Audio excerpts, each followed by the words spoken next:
लोग मुझसे पूछते हैं गुरुदेव मुक्ति कैसे मिलेगी। लोग मुझसे पूछते हैं गुरुदेव जन्मों जन्मों के कर्मों का फल तो भोगना ही पड़ेगा, उससे मुक्त होने का उपाय क्या है। और जाने कितने कितने तरह के प्रश्नों में लोग उलझे हुए हैं, और सारे प्रश्न सिर्फ तर्क और बुद्धि की खुजली के परिणाम स्वरूप पैदा होते हैं, क्योंकि अनुभव तो आपको किसी चीज का है नहीं। जब अनुभव से गुजरोगे तब आपको पता चलेगा कि ये सारे प्रश्न अर्थहीन हैं। भगवान अष्टावक्र सम्राट जनक से कहते हैं, मूर्ख तू सदा सचमुच मुक्त है, तेरे को बाधा किसने है। सर्वम खलु इदं ब्रह्म, जो कुछ दिखाई पड़ रहा है वो सब परमात्मा की अभिव्यक्ति है, उसके अलावा कुछ है ही नहीं, अद्वैत। तो जब दूसरा कोई है ही नहीं तो बंधने वाला कौन है और बांधने वाला कौन है। बंधन का अर्थ है कि एक बांधने वाला होगा और एक बंधने वाला होगा। और जिसने भी जाना उसने कहा कि अद्वैत, अध्यात्म जगत की सबसे बड़ी देन आदि गुरु शंकराचार्य की है, उन्होंने अद्वैत का विज्ञान दिया, भगवान शंकराचार्य। और जो भी अध्यात्म का विज्ञान इस पृथ्वी पर पैदा हुआ, जितने संबुद्ध पुरुष इस पृथ्वी पर पैदा हुए, सब ने कहा सर्वम खलु इदं ब्रह्म, एको ब्रह्म द्वितीयो नास्ति, उसके अलावा कुछ है ही नहीं।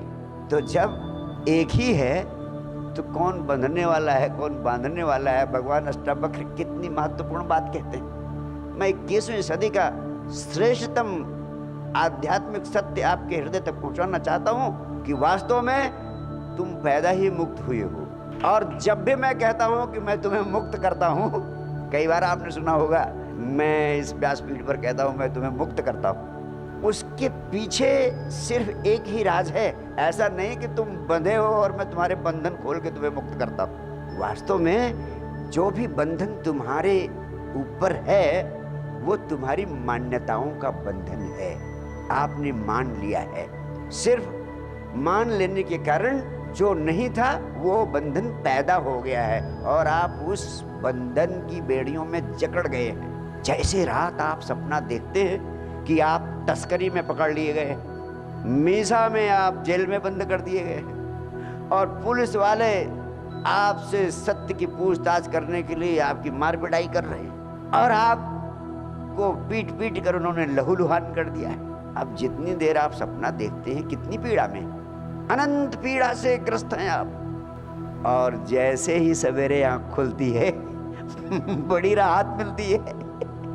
हे गुरुदेव भगवान, बड़ी कृपा आपकी कि ये सब झूठा था, सिर्फ सपना था। यानी जो पीड़ा थी, जो बंधन था, वो सिर्फ मान लेने के कारण था, वास्तव में नहीं था, सिर्फ गलत समझ लेने के कारण था। झूठ को सत्य समझ लेने के कारण इतनी बड़ी पीड़ा, इतना बड़ा बंधन, इतना बड़ा दुख था। तो मैं आपको बताऊं, आपके जितने दुख हैं, जितनी पीड़ा है, जितने बंधन हैं, वो सब किस कारण से हैं?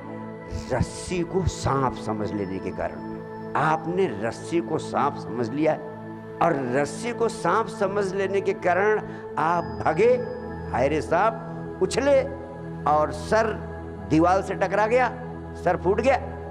किसके कारण फूटा? सांप के कारण। और 24 घंटे में 24 बार आप अपना सर फोड़ते हैं, किसके कारण? सांप के कारण? नहीं, सांप तो है ही नहीं। केवल नासमझी के कारण मेरे मित्रों, सिर्फ नासमझी के कारण, सिर्फ गलत समझने के कारण कि इसकी वजह से कोई कह रहा है कि पिछले जन्म में ऐसे कर्म किए होंगे जिसका फल भोग रहा हूं गुरुदेव। नहीं, तुम एक ही पाप का फल भोग रहे हो। वो पाप क्या है?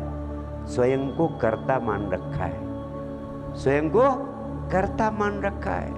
कर्तापन के भाव से मुक्त होते ही तुम मुक्त हो जाते हो, कर्तापन को छोड़ते ही तुम मुक्त हो जाते हो, साक्षी होते ही तुम मुक्त हो जाते हो। सारे बंधन पूर्ण रूप से रस्सी को सांप समझ लेने के कारण है, तुम्हारी गलत मान्यताओं के कारण। ये सिर्फ सपना है बंधन में होने का, सिर्फ मान्यता है बंधन में होने का।